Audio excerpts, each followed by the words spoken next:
Ladies and gentlemen, calmness is often misunderstood. People think calm means passive, that it means doing nothing, or that it means being indifferent. But that's not calmness. Real calm is power under control.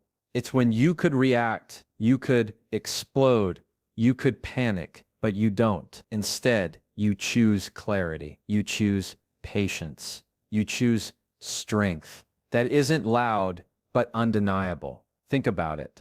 Every one of us has been in situations where our emotions start to take over. Someone insults you, someone disrespects you, someone cuts you off in traffic, or maybe life just throws a series of challenges at you all at once. Financial struggles, relationship issues, pressure from work. In those moments, your body wants to fire back. Your heart races. Your thoughts run wild, and your tongue wants to say something sharp. That's the fight or flight system kicking in, and it's powerful. But here's the truth. If you give into it, you hand over control. You give your power away to the situation.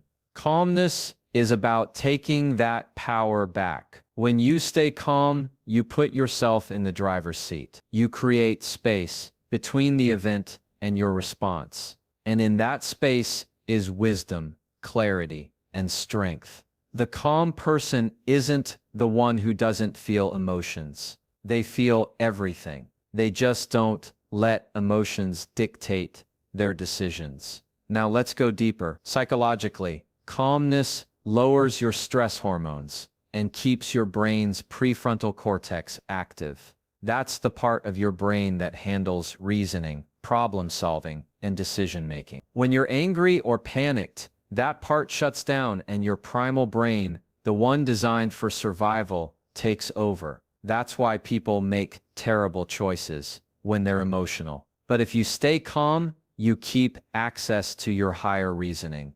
You see options that others can't. You see solutions where others only see problems. Philosophically, calmness is rooted in the wisdom of the Stoics. Think of Marcus Aurelius, who led the Roman Empire through wars and plagues, yet wrote to himself daily reminders to stay calm, to stay grounded, to not let external chaos dictate his inner state.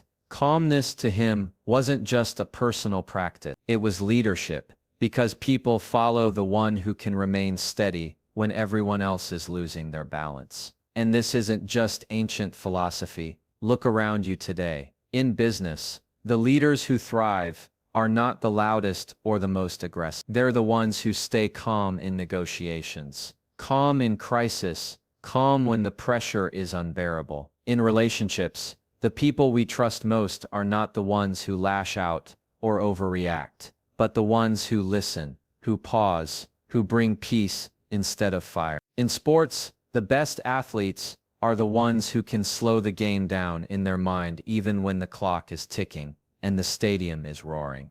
That calmness separates the good from the great.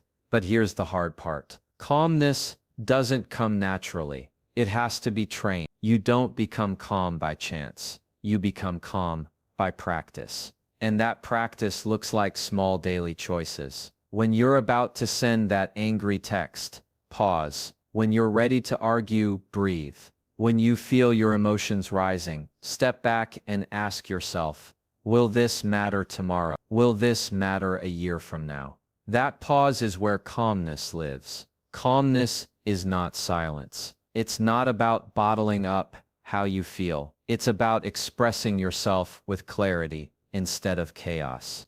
You can still stand firm. You can still say no. You can still set boundaries. But when you do it calmly, your message lands with more power. Think about it. When someone screams, people resist. But when someone speaks calmly with conviction, people listen. Strength and calmness also shows up in self-respect. Because the calm person doesn't let other people's behavior dictate their mood. Someone insults you, that's a reflection of them, not you. Someone tries to provoke you, that's their weakness, not yours. If you let them pull you into anger, they've won twice.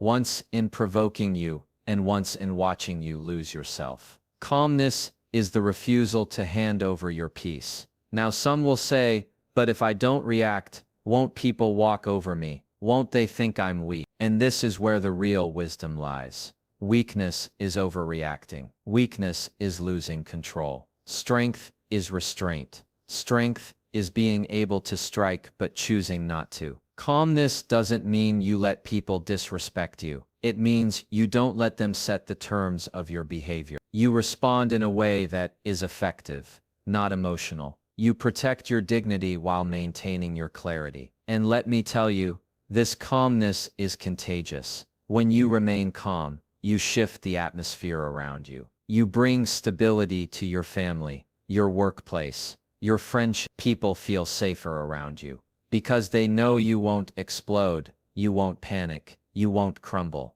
That kind of presence is rare and it's powerful. The great irony of calmness is that it feels like a soft skill, but it's actually a hard discipline. It's easy to lash out. It's easy to panic. It's easy to let emotions run the show. Anyone can do that. But staying calm when everything in you wants to erupt, that's mastery, that's control, and that's where true strength is found. So I want you to remember this. Calmness is not the absence of storm. It's the ability to remain steady within them. It's choosing not to be shaken by every insult, every challenge, every unexpected turn life throws at you. Calmness is your greatest power because it keeps your mind sharp, your dignity intact, and your strength unshakable. And the next time life tries to pull you into chaos, I want you to pause, breathe, and remind yourself of this truth. My calm is my power. When we talk about strength, most people picture something loud, something aggressive, something that dominates the room. We're taught from a young age that strength means proving yourself, raising your voice, flexing your willpower over others. But that version of strength is shallow. It's fragile. Because if your strength only works when you're in control of the room, then it's not really strength. It's dependence. You depend on others being weaker for you to feel strong. True strength is different. Real strength is discipline. It's not about overpowering others, but about mastering yourself. It's about controlling your impulses, controlling your reactions, and controlling your choices when the easy path is screaming at you to take it. That kind of strength is quiet. It doesn't need to prove itself because it shows itself in every decision. Think about this. Anyone can raise their voice in an argument. Anyone can lash out when they're offended. Anyone can cut corners when no one's watching. That's not strength. That's surrender. That's giving into the path of least resistance. Strength is when you want to retaliate, but you don't. Strength is when you want to quit, but you keep showing up. Strength is when the temptation to break your values comes knocking, and you say, no, that's not who I am. That's discipline. And that is what makes you unshakable. Psychologically, discipline is the foundation of resilience. Studies in self-control show that the ability to delay gratification, choosing long-term growth over short-term pleasure, is one of the biggest predictors of success in life. That doesn't mean life will be easy, but it means you will have the endurance to handle it. Discipline strengthens your mental muscles, the way training strengthens your physical muscles. Every time you resist an impulse, every time you stick to what you said you would do, you reinforce that strength, and over time it becomes who you are. Philosophically, discipline has always been at the heart of greatness. Think of the Stoics again. Seneca writing about controlling anger, epic as teaching that no man is free who cannot master himself, or think of leaders throughout history. The ones who lasted weren't the ones who ruled through force alone. They were the ones who disciplined themselves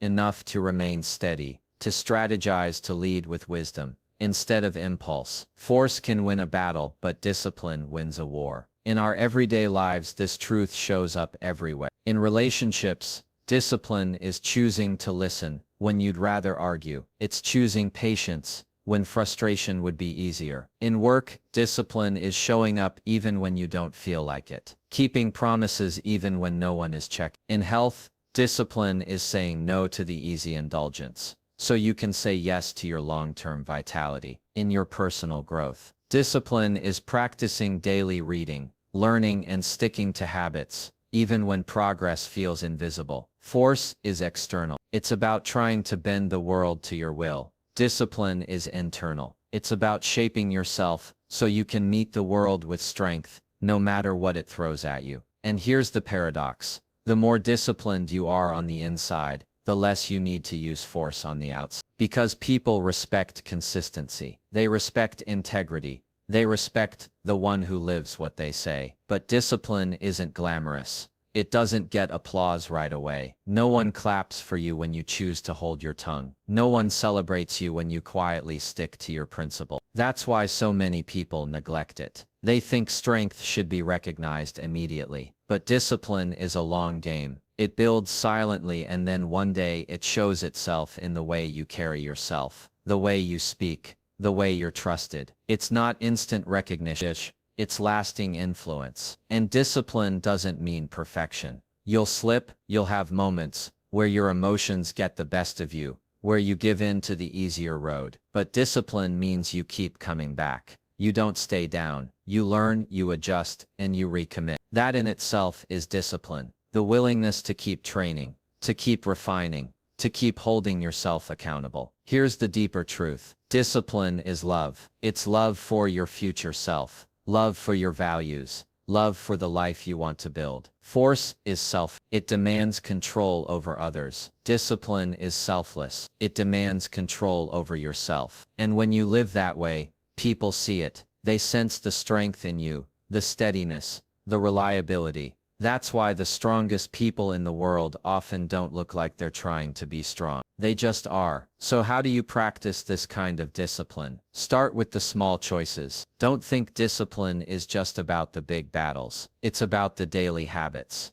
Waking up when you said you would. Following through on your commitment. Choosing not to escalate when someone provokes you. Saying no when temptation whispers. Each act may feel small, but together they carve your character. And your character is where true strength lies. Imagine two people walking into a storm. One shouts at the wind, tries to fight the rain, wastes all their energy on things they can't control. The other simply braces, takes steady steps, and keeps moving forward. Which one makes it through? The one with discipline. Force fights the storm. Discipline endures. This is why strength, through discipline, is unshakable. It's not dependent on circumstances. It's not dependent on who respects you or who challenges you. It's not dependent on things going your way. Discipline is yours. No one can take it from you unless you give it up. And that's what makes it the purest form of strength. So the next time you think of strength, don't picture someone shouting, pounding their fist,